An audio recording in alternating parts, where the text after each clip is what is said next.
Hi, everybody, and welcome to Conversations at the Table. My name is Laura, and I just want to say thank you so much for joining us tonight. I'm super excited about today's guest. This young man came into my life, I think it's been 6 or 7 years ago now. I know it's I been a know while. it's gone a lot further than Yeah. when I was trying to calculate, I was like, really? That long Yeah. ago? 2 years ago? Yeah, two. Right? Yeah. Yeah, no, I think it's been a little bit longer than that. So everybody, I'd like you to welcome Dryden Profeit. Hi, Hello, Dryden. Hello, everybody. Yeah, pleasure with everybody. Thanks for listening, watching. Thank you so much for joining me Yeah. today. I really, really appreciate it. So No worries. just a little backstory. Dryden came into our life when he and his brother were playing hockey here with the junior knights. And we were fortunate enough to get to billet him. We had billeted someone the year before. It was a little interesting. And then I got the pleasure of having the Profeit boys come and live with us. And it was 2 years in our home. And it really was a highlight in our family time. We connected really well. I consider you my boys. So your presence in our home was a gift. And that I'm forever grateful. And we have thank you. only fond memories of our time together. That's right. Yeah. Yeah, it was good. But you guys were good. Like you guys, you could tell you were raised by good parents because you were good kids. Yeah, and we got very lucky with my parents and how they raised us. They let us. They gave us a little bit of a leash, but enough to kind of, if we got a little out of hand, they weren't afraid to tighten it up a little bit. So that's okay. And then it made a real quick and easy transition to living with you guys. It was a blast. It was moved from one home to another, loving home. It was amazing. Made it easy for sure. It was a lot of fun, and so much so that we came up for Mitchell's graduation. Yeah, and that was really cool. You don't hear often of billet families traveling for stuff like that. I mean, you hear the odd story with I shouldn't touch my face. So it's okay, you're alone at home. Yeah, but yeah, you hear stories of like NHLers maybe giving back to billet families, but I think we had a pretty good bonding connection over the years that's been able to obviously stay over that time. So that's pretty cool. It's something I always cherish from playing down there for sure. That's awesome. Just a disclaimer here, we're having a little bit of technical difficulties with the Zoom. There's a little bit of glitching. It seems to be okay as long as it's okay on my end, because I'm recording, and so as long as it's all working. Anyway, so we're going to keep going and bear with us through the little glitches if they happen. I got to apologize. My laptop is like the first ever made laptop, so it's probably got like 1,000 updates ready, but I'm just not breaking the bank buying a new one, so sorry. No. Thanks for bearing with us. Yeah, absolutely. I appreciate it. So Dryden, I know when you were down here, like hockey was your life. You were more than like volleyball is Avery's life. Yeah. Times that by 1,000, and that's how you felt about hockey. Yeah. Sorry, go ahead. No, I was gonna say share a little bit of that with us. Yeah, so I've been playing. I play rec league up here. It's a little competitive, but nothing. It's not like a senior men's league where there's still contact and everything. It's something that I grew up playing since I was 5, and I've been fortunate enough over the years to have my dad as a coach or manager throughout, and then even playing with my brother for a few years. So I played throughout all minor hockey. I was cut more times than I'd like to more times than I would like to admit, but I think that really kind of helped build me, help grow to who I was. So when I got the opportunity to come play in the Okanagan and play some junior hockey, it was almost a dream come true. I mean, not a lot of kids around have that opportunity to get out and play or have the financial ability to play, and right. Because it is not a cheap sport. Thanks, Mom, Pa. Maybe one day I'll pay you back. Right. But yeah, it was amazing, and I've made friends playing down at Armstrong that that I still keep in contact with. Some that we don't talk as much, but when we do, it's just like nothing happened. No times passed. We just caught me back up. So I got really lucky to play as well with my brother. He was again, not very many people get to experience that, so I feel like that brought us closer. And then I got to meet amazing people like yourself, and I think really just that was, I woke up and it was hockey. It was Dryland. It was at the rink with the fellas. It was games, road trips. That was it. I lived, breathed, and I dreamed it. So I played it. It was amazing. Still continue. So lucky to get to have Mm-hmm. that opportunity as a young Oh person. yeah. It was unbelievable. Yeah. Some It's of the coaches, it's saddening that through all of this, that sports was one of the first things that got cut. And, Mm-hmm. the kids not being able to go and do spring league, and knowing how Yeah. passionate you were for hockey, you can imagine how some of these kids are feeling, hey? Oh yeah. It's I couldn't even imagine. I've seen some posts from former teams or things where even their last year, right, it gets cut short. So I really do feel for those guys. I know our rec league got cut short and by a couple games, and we missed playoffs because of it. And that's Mm-hmm. kind of it's not really a huge thing compared to some of these other ones. And I feel for those guys, because there's sometimes that's the only year you can play with those guys and fellas, and um, it would be tough, both on your Yeah, with really everything. tough. Yeah. I know that when you left here, Mhm. things really changed for you, leaving your Yeah. love of hockey and going home, and Mhm. boom. Um, I'm really interested to hear a little bit about that and what Yeah. happened for you when you left. Yeah, so it was like you were saying, like I played hockey since I was 5 up until I was 20, and that was really kind of it. And I went to school. Obviously, it wasn't a complete, bum, but that was all I knew, right? And so hockey, dryland, in the summer, spring, you're training, doing all of that, maybe playing a couple other sports here and there. But when that kind of ended, I definitely went through a bit of a some say change, I say like a realization, and I had a bunch of things kind of going on in my head that even when I was playing in social situations and team parties and stuff, I didn't quite understand. And when I finally left, it was my whole life up to that point was one thing, and that was a hard stop, and I had to kind of Mm-hmm. do a 180 and get into the real world, as everybody calls it. And I was really struggling, just day to day. I couldn't figure out what was going on, and I was actually a previous girlfriend at the time reached out to one of my parents, and my dad actually sat me down and he explained that he suffers from depression and so I think social anxiety as well. And that's kind of when everything clicked for me, where I never knew about my dad. He was something he's kept close to him, but has recently been very vocal and open about that. So he's okay with me saying all that. But he Right.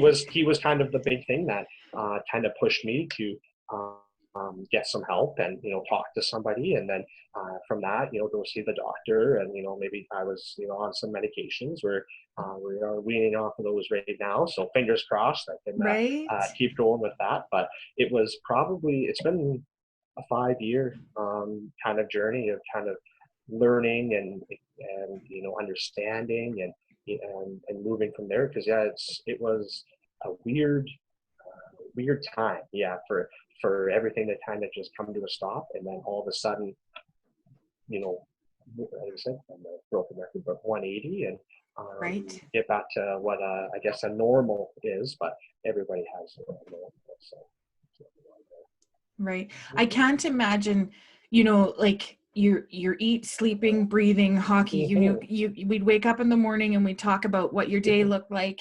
You'd go to practice or you'd have a game. You guys would come home and we'd talk about it and we'd analyze it. mm-hmm, So hockey was like a 90% of your conversations, your doings, and all that kind of stuff. And then mm-hmm. all of a sudden that's taken away from you, Yeah. It. which is really kind of a lot what's going on for people right now. Mm-hmm, So mm-hmm. I can just imagine what some people, how they're dealing or not dealing with Oh what's yeah. going on. Mm-hmm, So I know you suffered from depression, Mm-hmm. and you're talking about social anxiety. Yeah. Mm-hmm. That's something new for me. I mean, I know about Yeah. anxiety. So Mm-hmm. can you explain that a little bit? Yeah, so I know everybody's case is a little bit different.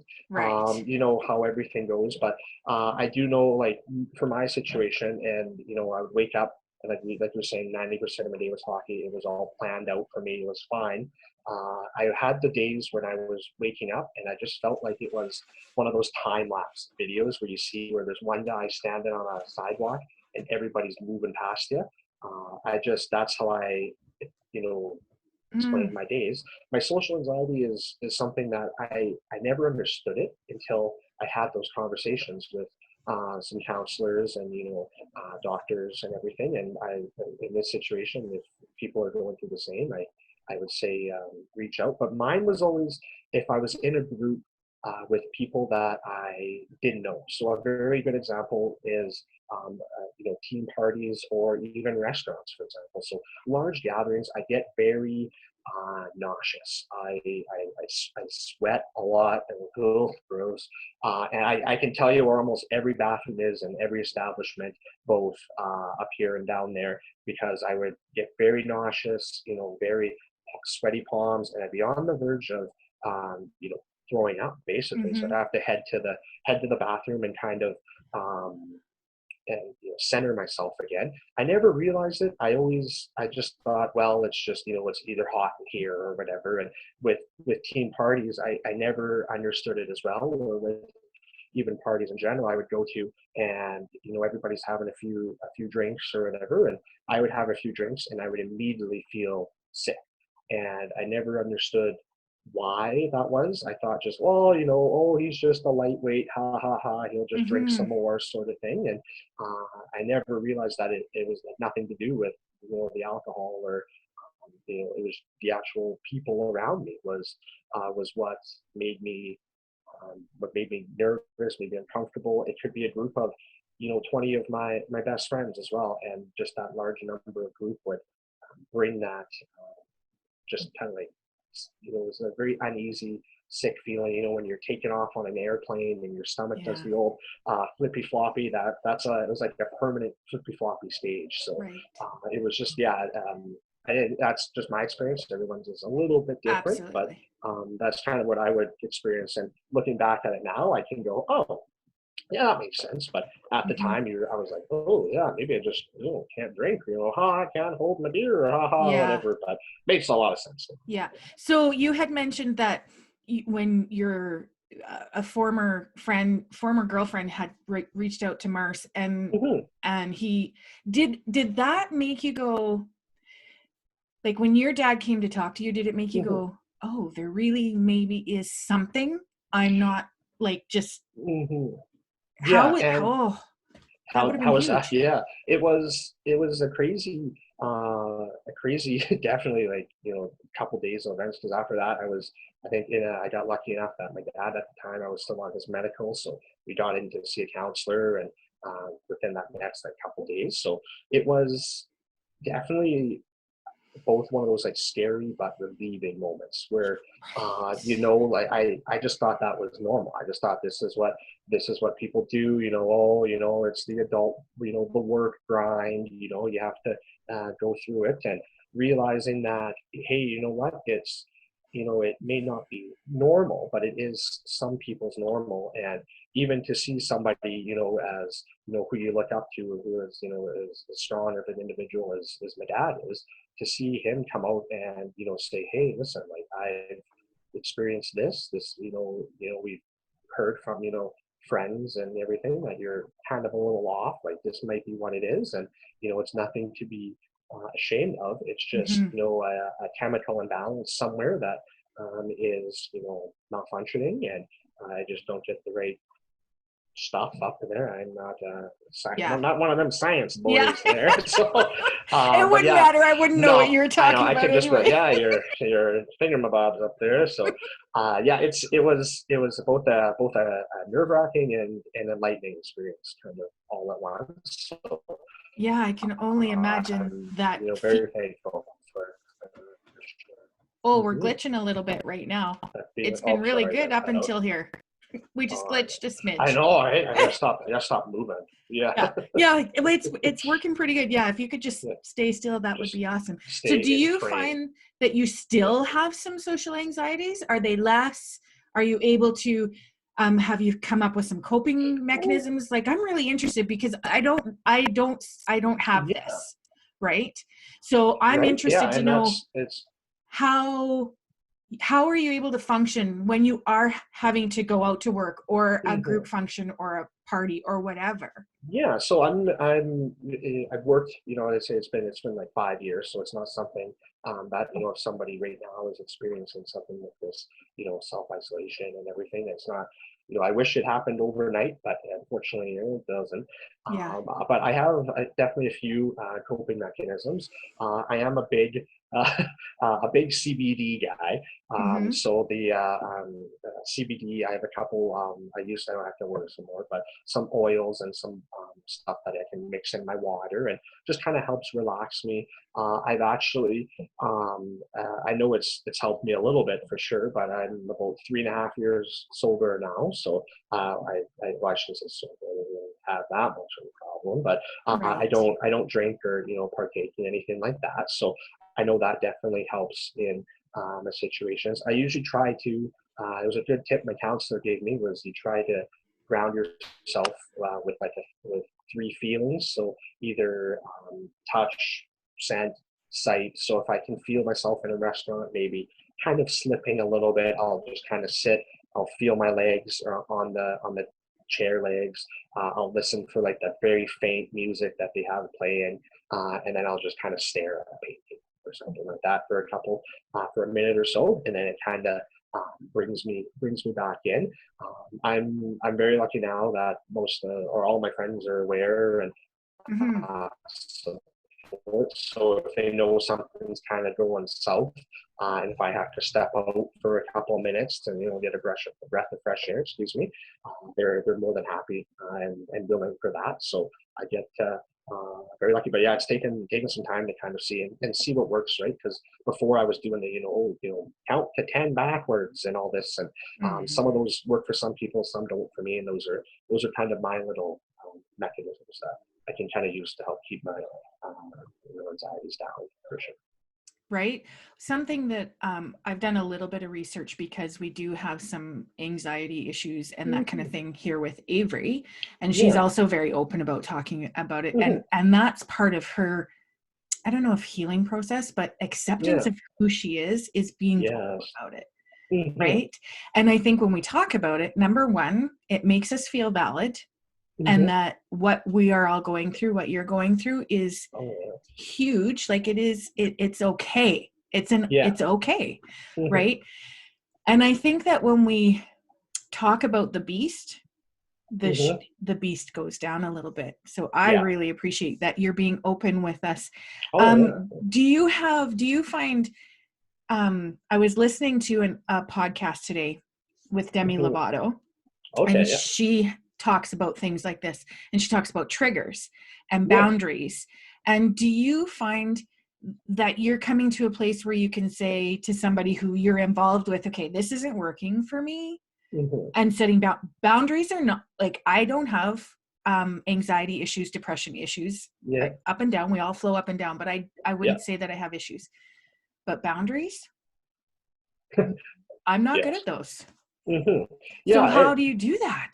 Yeah. So it's really just kind of finding that middle ground because it is very tough, especially if your friends or someone you're involved with um, don't or I guess I should don't suffer, but like haven't experienced it. It's tough for them to Mm-hmm. kind of think and look like, hey, like it's a beautiful day out, and you just want to lay on the couch, like, come on, let's go outside, let's do this, let's do that, and you just kind of have to say, hey, listen, there's going to be some days that I might just want to sleep, or I might just want to watch TV. You know, that's going to be best for my my mental health, and both with in anxieties and everything like that. If you know that you're going to be out, basically in a group situation, you can go, hey, listen, I'm gonna have to step out for a couple and really I've come to these acceptance where people are accepting it. That's great. I keep in contact with them. I do my best. That if they don't quite understand, you give them a little bit. You don't expect everybody to understand, and I really want people to understand. But you want to. But if they don't seem to grasp that, I tend to distance myself and then kind of cut ties with that person if they're not going to be supportive of it, which is the last case. I never really want to do that. I haven't, thankfully, yet. I think with only one person, but I'm, as long as I can be very, very open with it right off the top, people are usually very accepting and supportive. And I know my girlfriend now is very open and supportive of that as well. So makes for an easy thing. Yeah, absolutely. I think when we disclose like I said, call it the beast, when we disclose and I don't know, is that, I'm not trying to make it, anyways, when we disclose. I used to always call mine when I was a big Dexter fan. I actually started watching Dexter in Your Basement, right? Believe it or not. So he always called, his thing was, I think, his Dark Passenger or whatever. So I adapted that for a little bit. I adapted it as it was like my alter ego. It's everybody has their own terms. So I understand completely what you're saying with Beast. I have some guys, we call it their monster. It's just whatever. It's something to just label show its there. Right. And I think maybe giving it a name kind of reduces the power that it has too. Yeah. Right? Yeah. Oh, for sure. And I think it at least helped me recognize that, hey, that's it's just, again, something up there, and you can label it, you can put it away and say, oh, it's going to try to come out today, but I got to be. So right. I got the steps now. Yeah. Right. Okay, correct me if I'm wrong, I remember you doing a calendar.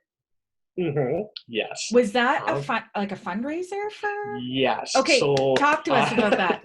Okay, so a bit of a lighter mood here. So I did what's called the Hurly Burly Booty calendar. So it is almost a spoof of the very in shape, clean cut fireman calendar.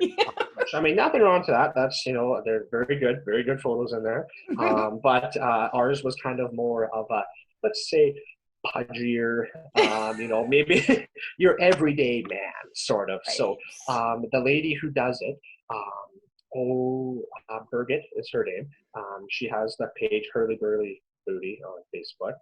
She does it all by herself as a fundraiser. So there's 12 models every year, and each model gets to pick which fundraising their money will go to, or what case. So we had everything from the SPCA, the Cancer Society, the Humane Society. Okay. I did mine for the Prince George Hospice House.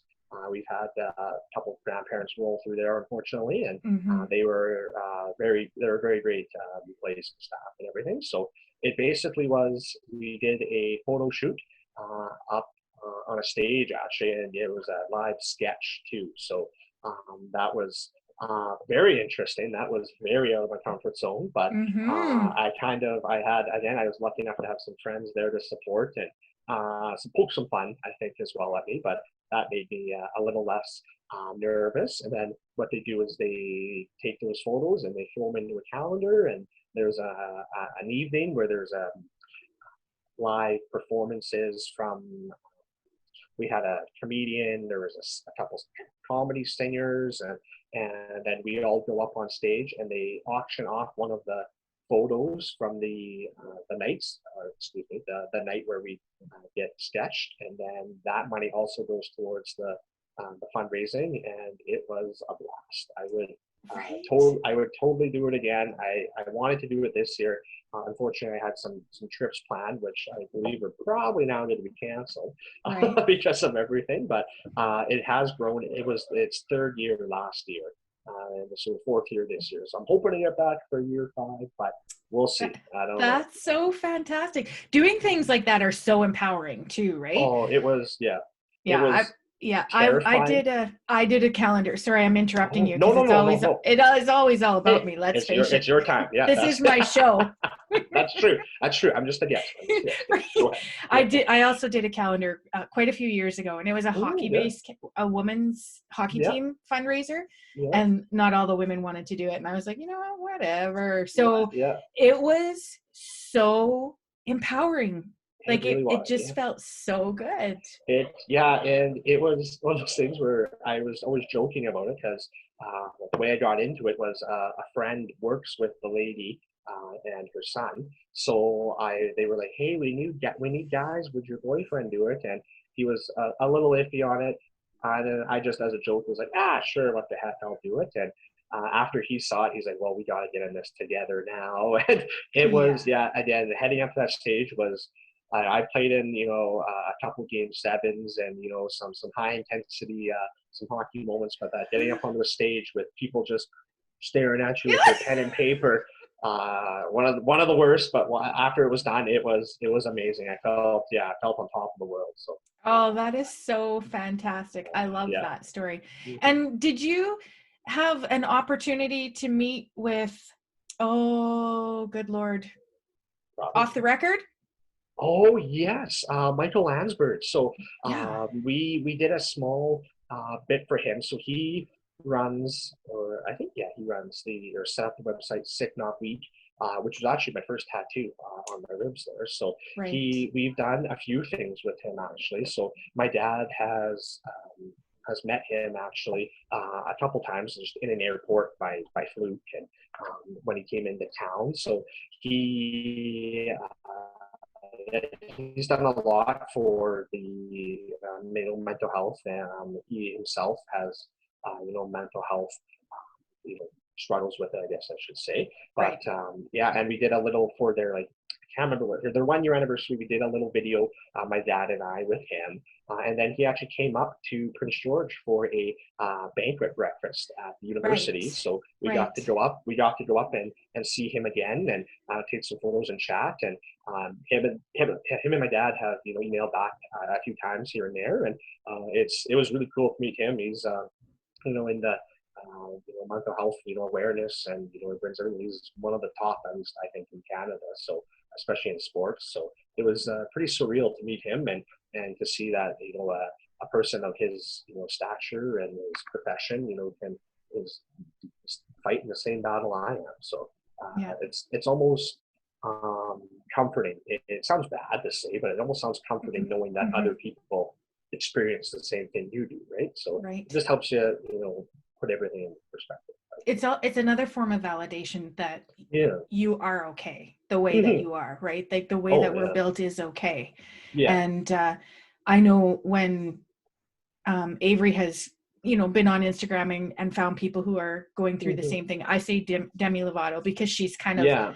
that younger person for Avery to To look up to. so Yeah. I've done a little research with her, and it's so important because we're giving these magazines and TV shows and all this stuff of perfection, Mm-hmm. and Yeah. really at the end of the day, so you know him, he comes on his show, he looks like he's so together, he's Yeah. amazing, we look up to him, and what I love is that he's honest enough to put forward who he really is, Yeah. but it doesn't rule him, right? He doesn't allow that Yeah. to rule him. He still functions, and that to me is huge. It's important to have somebody like that in your life that you can look Mm-hmm. up to, Oh, and absolutely. right, I think that's awesome.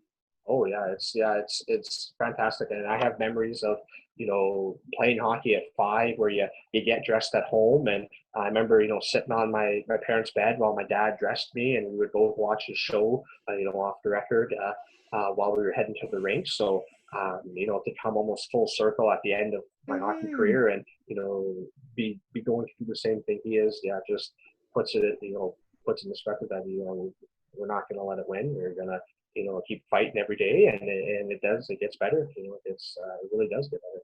Yeah, it really does. Well, Dryden, I think that's our time. um Okay. I cannot thank you enough. I appreciate you for taking the time to join me, to open Oh, up. I hope mhm. that people will watch the whole thing even through some of the glitches. I'm really sorry Yeah. about the technical Well, difficulty. I'm that's not okay. blaming your computer No, because I've had I'll some just come problems with it. back. Yeah, Right? I'll have to We'll come do it back on again. then. We'll Yeah, do it well, again. maybe. They're gonna want more. They're gonna want more. Trust me. Oh, But or I maybe not. Yeah. appreciate you being open and honest. Mhm. That is one of the things that I love about you and that Mhm. I miss about you and your Uh, bro. I would go back to those times if I could. There's not many things in oh my yeah. past that I would go back to, Yeah, but I hear that it. Yeah, yeah. I would go back to those times. They were a lot of Mhm. fun. You are a part of our family. You're in our hearts and the Mhm. kids too. And anyways, so thank you for being here. I Mhm. really Oh appreciate yeah. it. I wish you well. And is there anything you want to say before we sign off to anybody, or some words of wisdom? Oh Lord, I'm on Oh, the I didn't prep spot. you for that, did Yeah, no, I? that's okay. Yeah, no, I just want to say thanks to yourself as well for having me. It was a pleasure even to catch up. I love and miss you guys too. You're always going to be a part of me growing up, as an adult and coming into who I am. So I really appreciate all the times down there. Always remember them.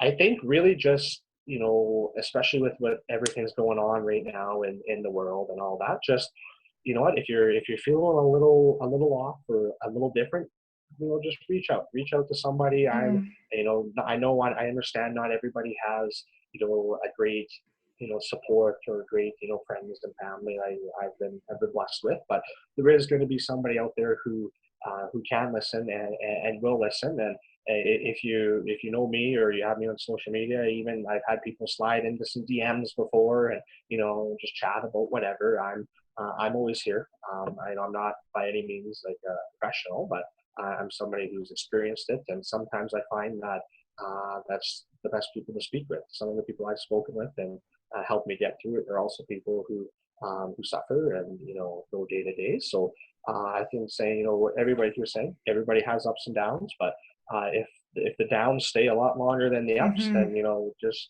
reach up and grab somebody. So there's lots of help. So we're lucky enough to be where we are, and nobody should be living sad every day. So let's not to say that it's always sad, but just reach out, say hi. It's it gets better out there. Yeah. Coming from me, I should know. Yeah, Right, yeah. right.